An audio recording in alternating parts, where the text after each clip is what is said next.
Hello, my name is Greta Harrison. Welcome to Born Fabulous, the podcast where we speak with parents, families, and accomplished individuals who just happen to have disabilities. You are about to hear part 4, the last in our series with Steve and Laura Riggio. They are the parents of Melissa Riggio, a shining star who accomplished more in her 20 years than many do in a much longer lifetime.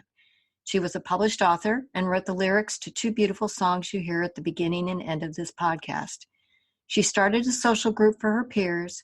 She had the same dreams as her siblings, and she wanted to drive, go to college, get married, and have children.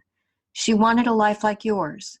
Melissa had leukemia and was taken from us too soon in 2008, but she graduated from high school, fully included, and received her diploma. She was and continues to be a role model for many, including my family.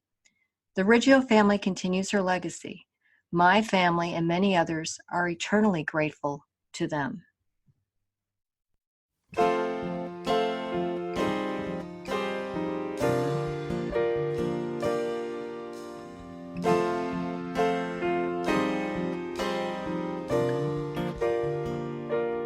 Love is everything. Love is all around.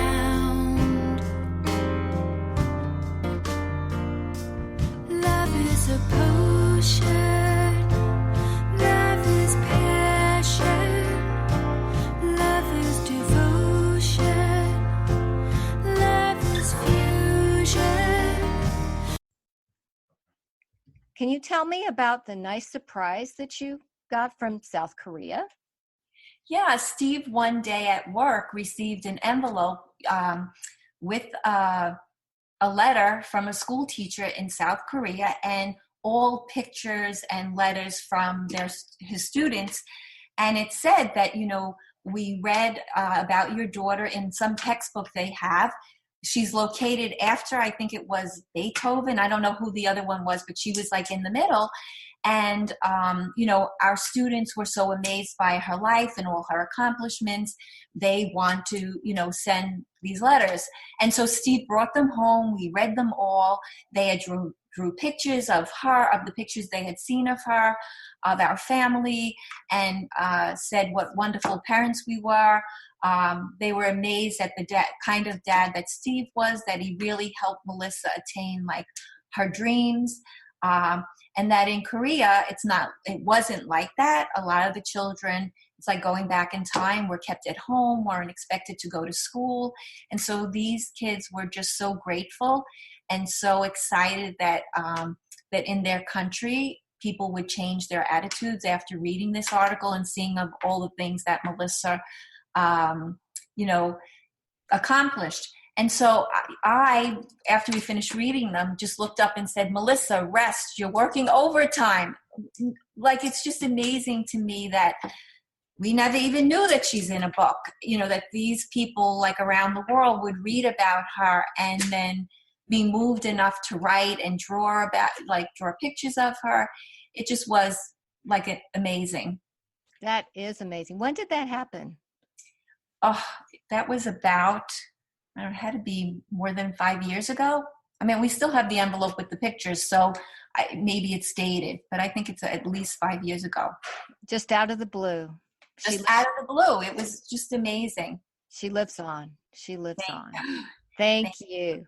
Thank you. That's wonderful. Tell me, what do you think about the state of the disability world today? Well, I feel like there's, we've done a lot of work, but there's a lot more that needs to be done.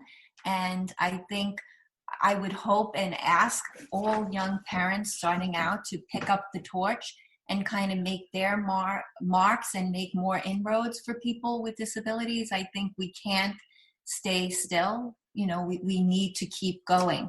And we need not just people whose kids are grown at the forefront. We need young parents up and coming with like new ideas, new dreams, to leave their mark for their children and for the other children to come. You agree? Mm-hmm. And there's one question that I'm going to be backtracking here, but I would be remiss if I didn't ask this. because one of Melissa's greatest gifts was her writing. And you've touched on that so eloquently. I want to ask about how that was fostered in school. I reached out to you many years ago and asked that question because I know in my daughter's case, expressing herself in writing is hard for her. It's actually the hardest thing for her. She can do algebra and geometry, but that is more difficult for her. And it's been like that for many years. So I remember reaching out to you and asking you about the years when she was in school and how the teachers fostered that. Could you address that? I mean, she always, I don't know. I mean, she, in the beginning years, she kind of wrote as they had assignments to do, with, write a paragraph about this. One time she had to write about like your dad or someone you admire, and she wrote about Steve.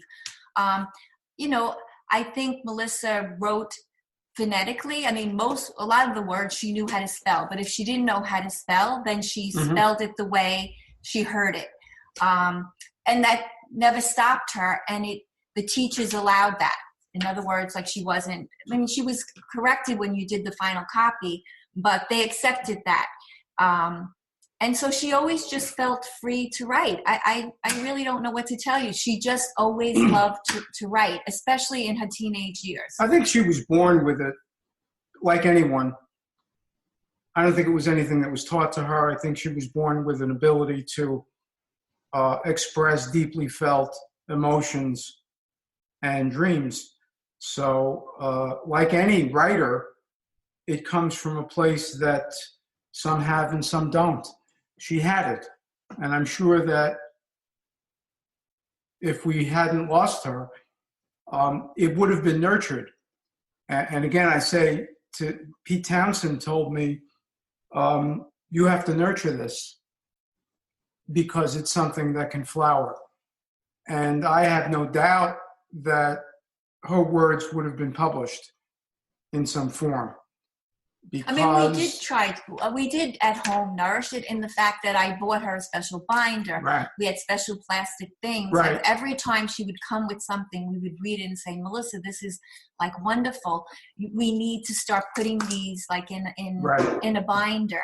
And so we did. We put everything in a binder. So that became really special. The fact that she had this binder of all her feelings on every single, subject. She thought about things that I'm thinking people wouldn't believe that a person with Down syndrome would be thinking about this. It just, amazing. And when I think back to, Willowbrook, I just think how many people in there, what a loss to the world and to humanity that those people were shut away when they had so much to express and do. Who knows what talents they had. And for disclosure here, for anybody who's not aware, Willowbrook was a horrific institution that was exposed by Geraldo Rivera many decades ago now. Mm-hmm. And that's what Laura Riggio is referring to. And it was exposed and definitely closed. Yes, you're right. With the writing, though, what I guess I want to emphasize here is that the educators gave her the freedom to write. Instead of what you were saying, they weren't nitpicking her with rules. Right. They were letting her be free. And that's what I remember you telling me. I remember back in early middle school, late elementary school, going back to educators and asking them if they could please do that. And they could never do that. They had to stick to their rules. So I just wanted to bring that up as maybe an example for any educators who are listening. Right. Also, it was her desire to take regular English classes in high school. And so I think by senior year, she registered for a regular fiction course where she read all the books. Some that were difficult, we got them on tape to help her. And then also she took the creative writing class, which she was a little annoyed because she thought it would just be time to write whatever she wanted, but there were specific things you had to write about. So that didn't always sit so well, but she enjoyed the class and finished it. So, I feel like our school system in its way fostered it. You're right. That's wonderful. Is there anything else that you'd like to add? Anything No, at all? I just would, if I had to give any advice to young parents, what I would say is to really become advocates for your child, to help them reach their potential, and really just to believe in their child and not to set limits on what they can and cannot do, and not to always listen to the experts because you Right. know your child. Right. Don't let them set limits that you say, okay, they said this, so she's not going to be able to do that. And the most important thing, just love them and enjoy their life. And hopefully you'll get to a point where you can relax. Like, I feel like once we relaxed and Melissa started to make those milestones, like everything else just fell away. I didn't feel like I had to tell every person she had Down syndrome. What are they going to think? I just was able to enjoy her life. Well, I thank you so much for your time today. I cannot tell you how much this means to many, many, many people. You're going to educate many people who may not be aware of what Melissa did, and you're going to jog memories for many others. And the legacy of all you do in her honor lives on. And I thank you so much for everything. Thank you. Greta. It was a pleasure. Thank you. Thank you for listening to the 4th episode of Born Fabulous. I hope you enjoyed it and want to hear more. To see more about the Riggios, including photos and videos, please go to bornfabulouspodcast.com. You can also subscribe to Born Fabulous and send feedback. Our next conversations are with Sandra McElwee, mother of Sean from Born This Way, and Jeannie Harris, mother of Tim, who owned a restaurant, counted hugs, and is a successful national speaker. There are several more episodes of Born Fabulous coming. Thanks so much for listening. Now enjoy this clip of The Ring, lyrics by Melissa Riggio, music and singing by Rachel Fuller.